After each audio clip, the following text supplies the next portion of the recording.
other and have the same idea. It's time to go inside. It needs to be a two-way number. And that is what we strive to make sure we're doing. Because no veteran wants to be told to call a 1-800 number. They want to call a person that they can talk to in their own community that's going to help them solve their own problems.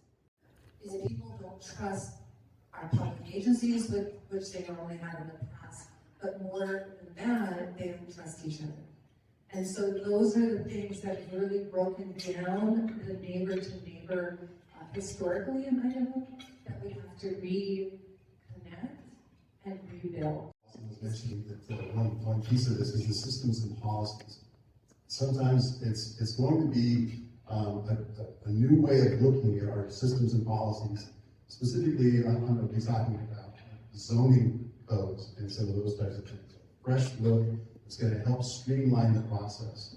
At this point, the most difficult piece of the puzzle behind this is the amount of time it takes from once a likely piece of ground, whether it's bare or not, has been identified to the point where it can actually be moved into,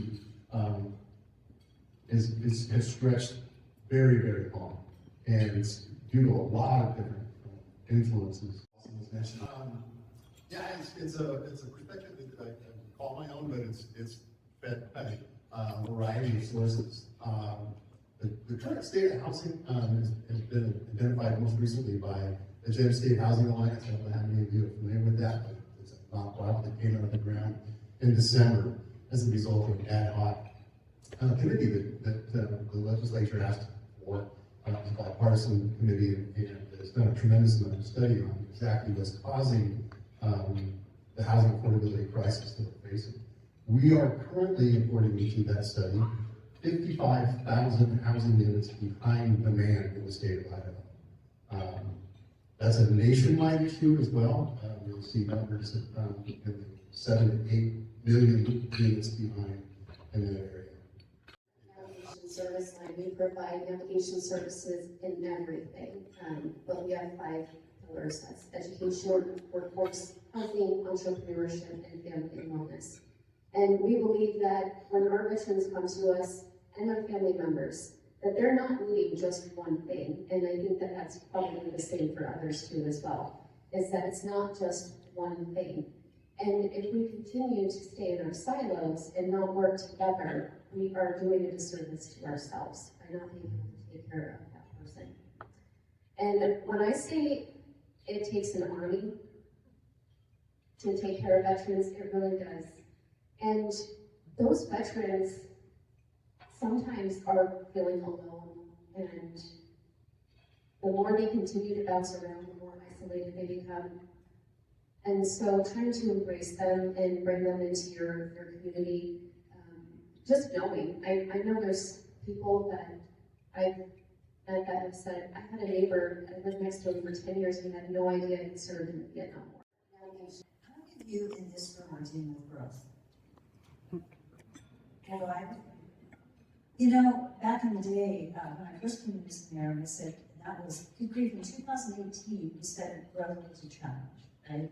And it's even a greater challenge today, but one of the things that somebody said was, be thankful your city's growing because of reducing its force. But with growth, sometimes, one, we have a lot of new people in our community, we can become disconnected. And connecting is interesting because having just completed 8 years, I know I'm aware that having worked for the last 8 years, this neighbor-to-neighbor initiative has been something on my heart that was really important. How do we connect people? And you know, I have to say, I didn't get it done. And I wish I had gotten it done, but that's what I love about this, because the framework is really important. The neighbor-to-neighbor, though, with growth and the challenges, the lack of trust, it's building relationships, right? I don't know if I'm answering your question. I'm sure there's another layer. I'll try to make sure I answer it. But really trusting one another, getting to know one another, building relationships, because there is a lack of trust. And I would be curious, how many of you feel like you are not trusted as elected leaders? Not too many, a few. Well, that's good. One of the things that I noticed was that sometimes when your role changes, just when you become an elected leader, then people don't trust you. Just because you're the same person, but they don't trust you just because you're an elected leader. And there is a mistrust, and I've seen that in our community, mistrust of a municipality just because we're elected leaders. But push to not grow our state. I see signs, of Idaho, no vacancy, which is out there. Is there a simple, short answer? There is, and it's not complete. Really what it boils down to is if you're wondering how many times you're going to hear cross-sector collaboration this morning, you're not even close. But that's really what it boils down to is real estate development by its very nature is cross-sector and it's method. So you start with a good base right there. If you've been in real estate development for any length of time, you understand how to work across sectors. The answer is going to be work across more sectors. What other opportunities? What are the areas that are going to enhance this particular opportunity or this development beyond what is expected? How can you bring other collaborators into the space, whether they're in government, whether they're in business, whether they're in the nonprofit realm, anything that you've got along those lines. It's a wide variety of things. It can be education, it can be medical, it can be veteran-based, it can be a wide variety of those things. Able to have a discussion civilly and with the appropriate outcome and shared accountability. Yeah, for sure. Certainly one of those is not anti-growth. The value is this is a great place to live and raise your family. This is a great place to start a business. It's a great place to move your business. And how can I work together with you to make sure that we get the growth and the look that is coming anyway? I think the key here is that putting together a framework that helps give us an opportunity to communicate. But it starts with a caring heart. And realizing too that as municipal leaders, you can't do it all. We can't do it all, right? As a city government, as much as you want to, we can't do it alone. We have the role and responsibility that we have. But how do we come together as a community? And it really does take that collaboration with our nonprofits and with our service clubs. And I'm going to put a plug in for chambers. Chambers play a very, very key role also in this. Thank you, Mayor. I was just sitting here listening, we've talked about veteran services, we've talked about growth, we're talking about a neighbor-to-neighbor initiative. How does that all flow together?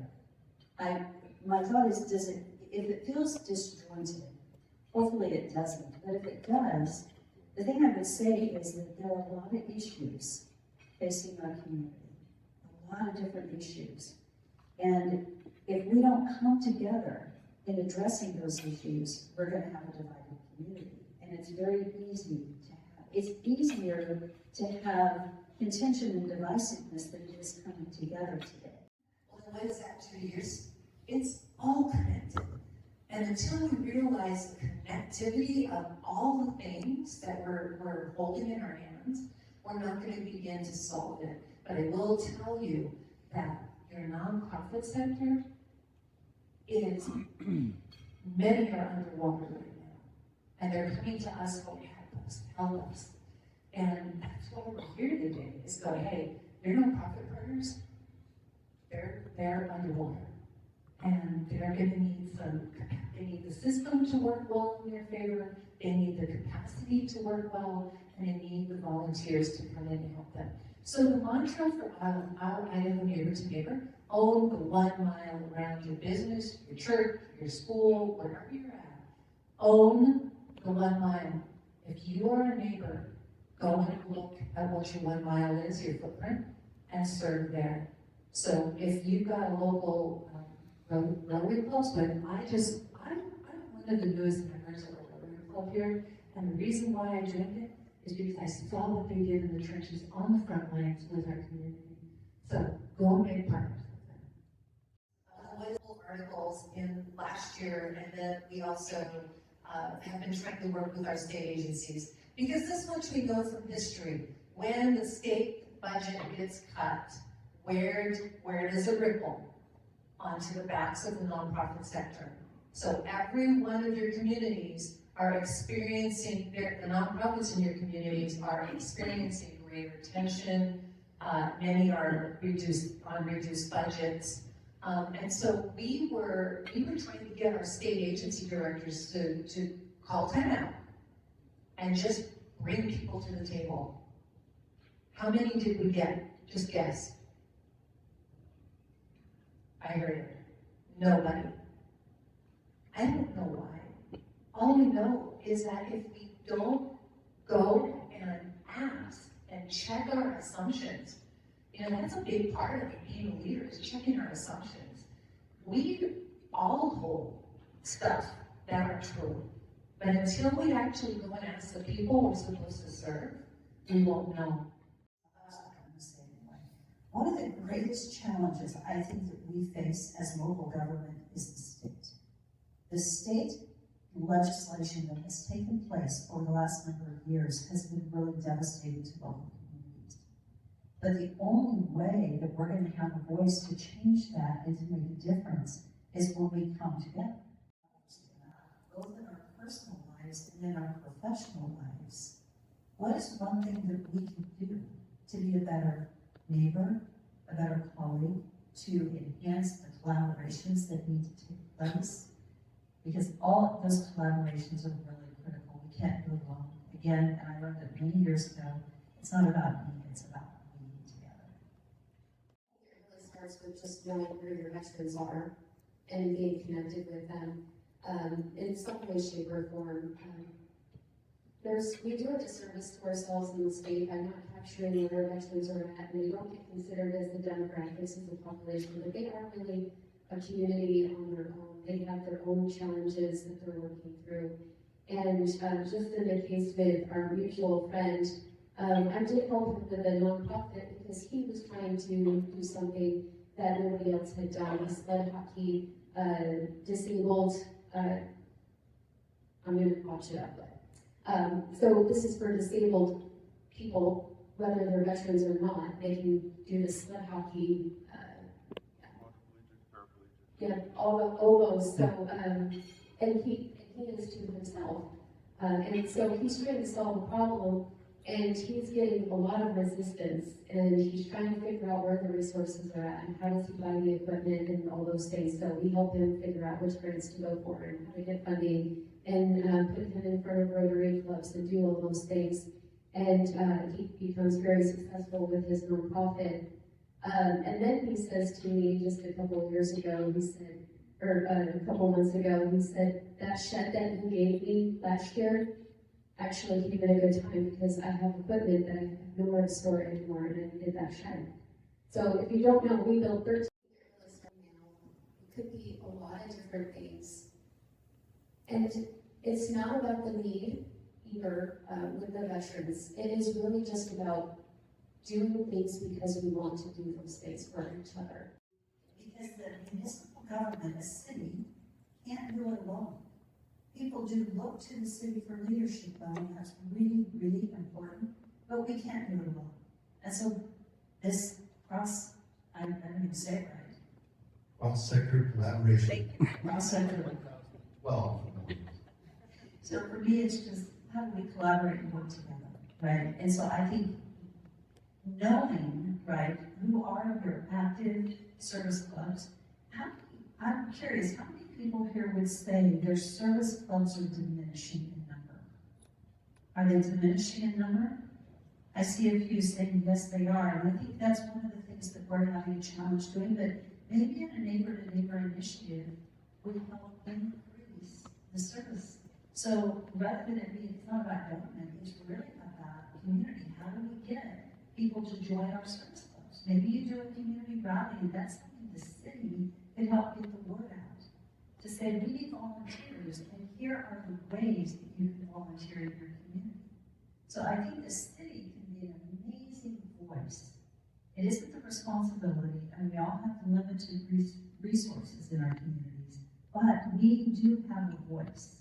I know Amber's Director of Communications is here. She has an incredible newsletter that she does every single week that is received by over 5,000 people. I don't know, it could be way more than that today. But you know what? It's received by a lot of people, and people read it. And so you guys may have a newsletter that you're sending out to your community to where you could reach out to your service folks and other nonprofits and say, what can we help communicate? Thanks, Jay, I appreciate the question. Yeah, we talked about that a little bit before, and zoning codes across the state, I'm going to imagine, have not been looked at in a long time. I know in some of the municipalities that I've worked with over the years, the most recent rewrite dates back a few decades. And the reason for that, I believe, maybe you can support me on this or maybe correct me on it, but it's onerous. It is expensive. It is lengthy. The mayor and all of you, just to confirm for you that resources are tight. It's a very, very difficult thing to do, and it's long enough in its duration that it can span over terms of office for a variety of reasons. So it has a tendency, well intended. That's a great phrase that Jay used earlier. Well intended, that it doesn't get touched. And so, but it's a really critical thing. The needs and the requirements around housing, around any kind of real estate development, small business, large business, industrial, all of those pieces have changed. And they need to be addressed rather than, kind of forced to fit, paint to match. It lack heart. Idaho doesn't lack people who care.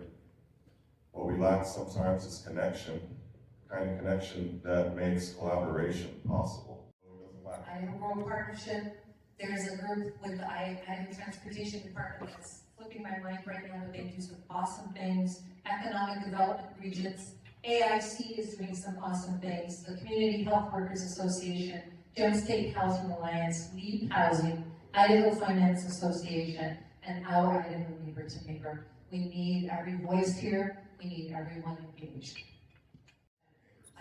So they support each other, not away. That's the Idaho way. That's the neighbor to neighbor spirit. And that's the invitation in front of us all today. As I wrap up this morning's session, I want to share a moment from my weekend. I was sitting around the fireside with some of my friends. They were asking me, what's new? I told them about this neighbor-to-neighbor grassroots movement I've been working on. They started peppering me with questions, and they made me reflect on what difference it could truly make. And the honest answer is, I don't know, not yet.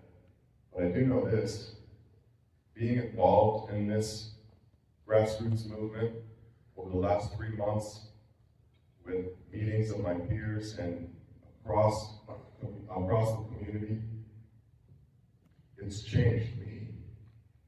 And Michael Jackson said, change starts with the man in the mirror. So I'm committing to step out more intentionally, neighbor to neighbor. It's only 1 mile radius in front of my home, my business, my church, my schools. To show up and have conversations and to lend a hand and support the growth of communities in this great state. Your own city.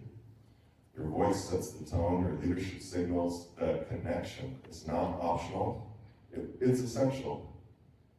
And to everyone here, community leaders, business owners, educators, neighbors, we're asking you to add your name to the editorial. Not as a symbolic gesture, but as a public commitment to build the kind of Idaho we all want to live in. This is how the momentum starts. One proclamation at a time, one signature at a time, one neighbor at a time.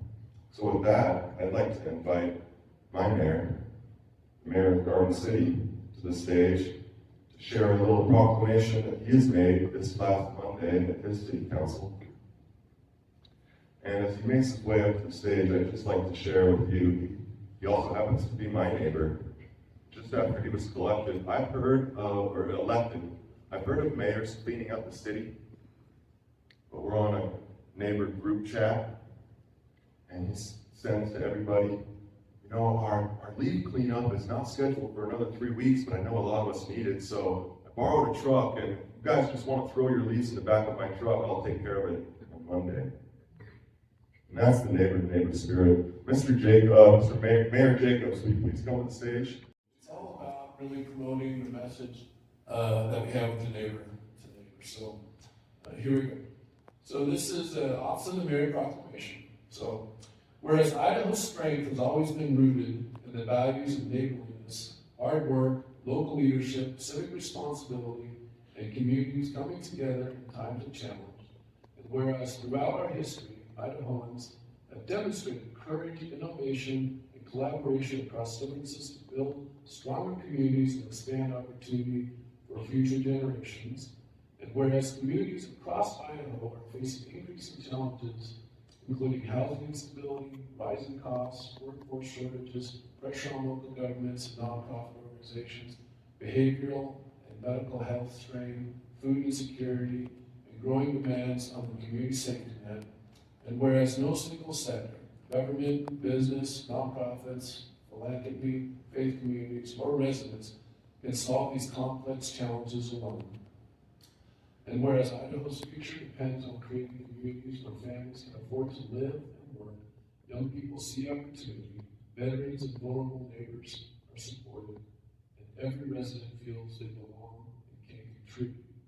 And whereas our Idaho Neighbor movement seeks to encourage practical collaboration, shared responsibility, local problem solving, volunteerism, and strong connections between neighbors and communities across Idaho by owning the 1 mile radius around our homes, churches, schools, and places of business. And therefore, I, William Jacobs, Mayor Garden City, do hereby proclaim support for Idaho Neighbor to Neighbor, and encourage residents, businesses, nonprofits, faith communities, schools, and local institutions to work together to strengthen our community safety net through collaboration, compassion, stewardship, and shared responsibility. So that's the proclamation, and welcome. Thank you.